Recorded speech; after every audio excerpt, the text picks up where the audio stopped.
The era of active immunization against tetanus bacillus began in 1923, when the French veterinarian Ramon Gaston first discovered a way to multiply tetanus toxins in a test tube, and then noticed that after treatment with a small amount of formalin, the toxin could no longer harm a person, but retained antigenicity, that is, an ability to elicit an immune response.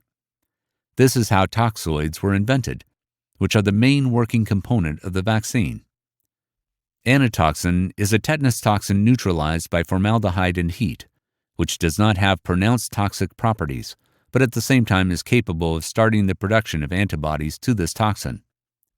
Based on the toxoids obtained by Gaston, they created a vaccine that 20 years later helped save many lives.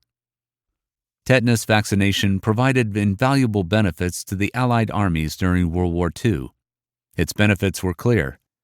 During the war, 2.7 million people were admitted to American hospitals with wounds and lesions, and only 12 of them developed tetanus, of which 5 died.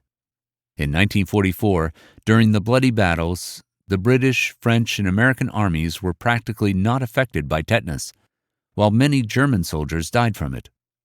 Vaccination has been mandatory in the French army since 1936, and in 1939 the Allied forces decided to vaccinate all their soldiers.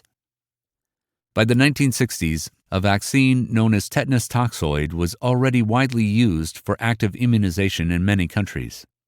Antitoxins during vaccination form antitoxins in the body. Immunity against tetanus is antitoxic, that is, antibodies are produced against the toxin tetanospasmin and not against the tetanus bacterium itself. Previously, there were disputes about whether natural immunization is possible. Can immunity persist after suffering tetanus and protect a person for some time? At the moment, scientists are confident that the answer to this question is no. After an illness, a person may easily fall ill again. The only effective protection method is a vaccine. A person can be protected against tetanus by active or passive immunization. An active vaccine is an inoculation with a toxoid that causes the body to produce its own antibodies, and a passive one is after the introduction of immunoglobulin. An unvaccinated person can get tetanus more than once, and many cases of recurrence are known. Apart from the possibility of a new infection, the scientists considered the possible persistence of the tetanus bacillus in the scar tissue for some time, and then coming out of it and becoming aggressive again. The World Health Organization experts say that ideally, each person should receive 5 doses of the vaccine in childhood and 1 more in adulthood. An initial course of 3 doses is recommended during the first year of life. Then, ideally, revaccination should be carried out at 4 to 7 and 12 to 15 years old. The 6th dose is usually given to women during their first pregnancy and to men during military service. Such a scheme provides long-term protection, possibly for a lifetime. It has been established that in many people, a sufficient concentration of antibodies that can protect against tetanus is achieved after the 2nd vaccination. After the introduction of the 3rd vaccine, immunity is developed in almost all vaccinated people.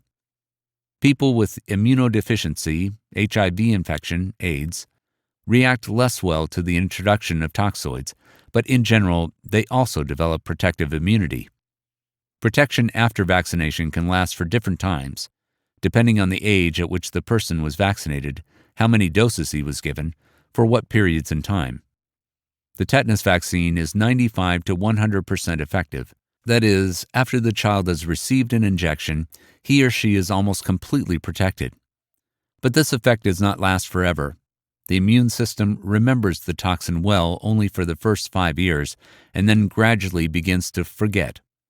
After 10 years, protection is reduced to almost 0, and revaccination is required, even for adults.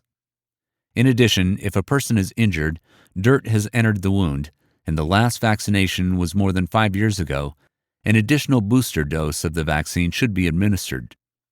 Usually, this is done immediately in the emergency department of a traumatologist. The efficiency and effectiveness of tetanus toxoids has been documented. The promotion of tetanus vaccination in the United States in the 1940s caused the overall incidence of the disease to drop from 4 cases per 1 million population in 1947 to 0.2 cases per 1 million population in the late 1990s. That is, a 20-fold decrease. Between 2008 and 2011, only 233 cases were reported in the U.S., and the annual number of tetanus deaths fell by 99%.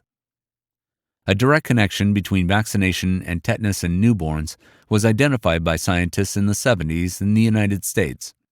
In a double-blind controlled study conducted in rural Colombia, neonatal tetanus did not occur in children born to mothers who received 2 or 3 doses of the vaccine, while in an unvaccinated control group, the neonatal death rate was 78 deaths per 1,000 born.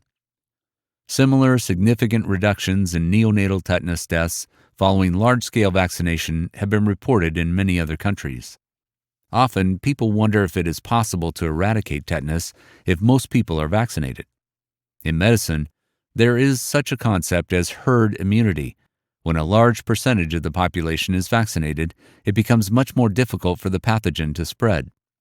Thus, unvaccinated people are also protected to some extent.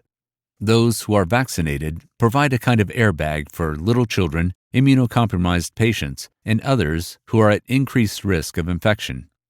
Unfortunately, this rule does not apply to tetanus.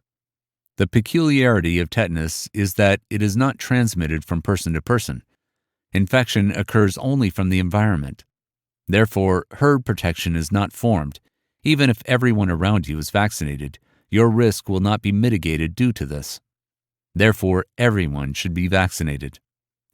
In 1974, the World Health Organization implemented the expanded program on immunization, which included a combination of diphtheria and tetanus toxoids. Since then, vaccination coverage of the world population has steadily increased. Thus, in 1980, in countries outside of Europe, North and South America, only 20% of the population received 3 doses of the vaccine. And by 2013, the average value was 86%. The minimum was 75%. Currently, experts from the World Health Organization state that there are 2 main targets for tetanus. The first is the global elimination of maternal and neonatal tetanus, and the second is the maximum coverage of the population with vaccination in order to prevent the disease. Everyone should receive at least 3 doses of the vaccine during childhood. Tetanus occurs in all regions of the world, but the incidence and death rate increase as you get closer to the equator. Tetanus is most common in countries with a hot, humid climate, in areas where there are no or poorly used disinfectants, preventive vaccines, and medical care in general. Most often, such cases occur in developing countries where there are problems with access to health care, especially in the tropical zone. The risks for older people are higher, as many of them received their last dose of the vaccine a long time ago, and immunity declines with age. However, in developed countries, tetanus annually claims thousands of lives. In Europe and the United States, tetanus is seasonal. 85% of all tetanus cases occur between May and September.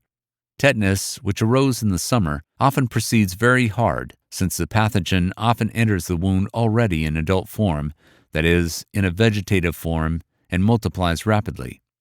Tetanus toxoid vaccination is the only reliable way to protect against the disease. Effective vaccines exist, and the challenge facing physicians and health professionals is to ensure that the world's population is vaccinated as much as possible. 2 factors stand in the way: the low availability of drugs in some developing countries and the anti-vaccine movements, which make themselves abundantly apparent every now and then. Tetanus remains an urgent problem of modern health care.